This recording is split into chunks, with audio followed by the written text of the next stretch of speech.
Outlaw Sports is brought to you by Molson Canadian, made from Canada, and Rocky Mountain Barbecue, Alberta barbecue cuisine at its best.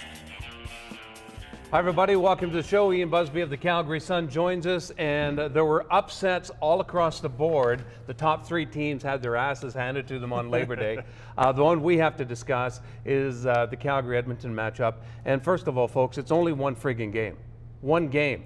They got their asses handed to them, big deal. They move on and learn from it. You just simply throw that tape away, talk to the guys, try and improve. But at the same time, there are a couple levels of concern. First of all, your overview on this massacre. Well, I think the offensive line was terrible. Sure. The quarterback was a little bit erratic. The running game wasn't there. And the defense was put into a lot of bad situations. So there you go, 35-7 loss.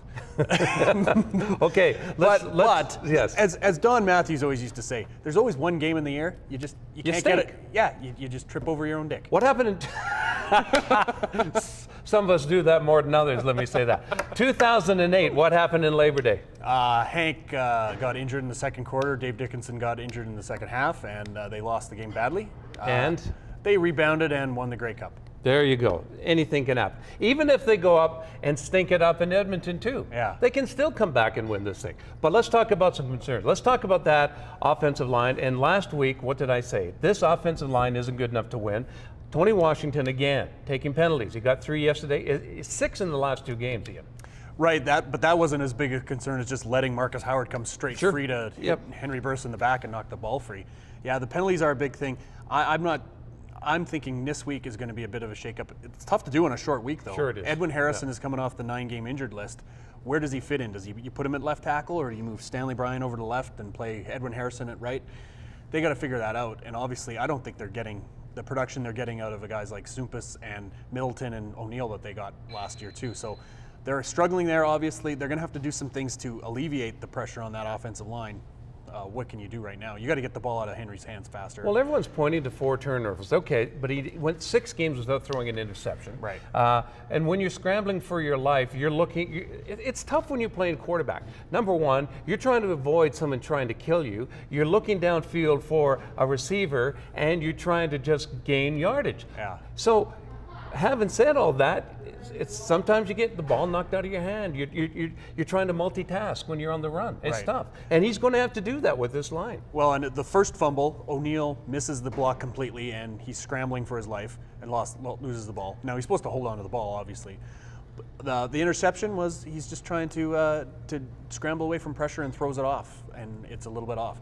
The last one was a bad throw. Sure, fair enough. He had time, but that's when they took him out of the game, and at that point they're trying to chuck for 12-point touchdowns. It's not going to help.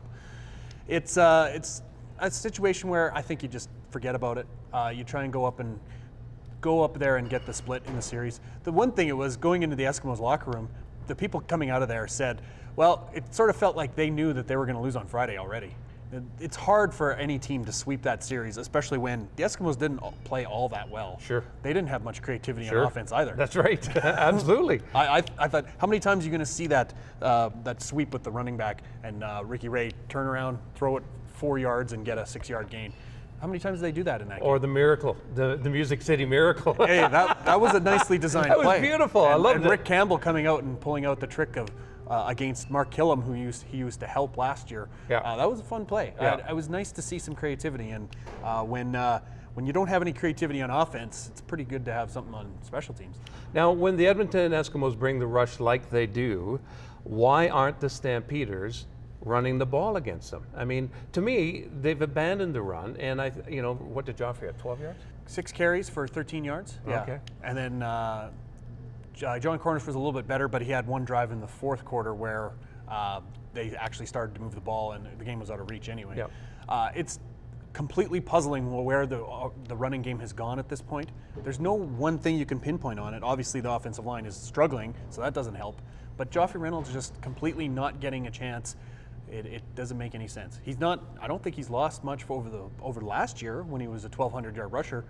So what's the problem now? The last 2 games, the game plan has not gone that way to the running game, but they got to figure that out. Yeah, it does not make sense. It's like days, well, we're going to beat them without a run game. Right. And just air it out. That's, I love the pass, but gee, you got to establish yourself and you got to be more balanced than what the Stamps have. And I still don't think they're getting enough pressure on the quarterback. Well, this week was a pretty big, you mentioned it last week about their lack of sacks. Now, this week was just a lack of pressure. And you can't do that against an offensive line that was really struggling, 18 sacks in 3 games, and you get 0? Yeah.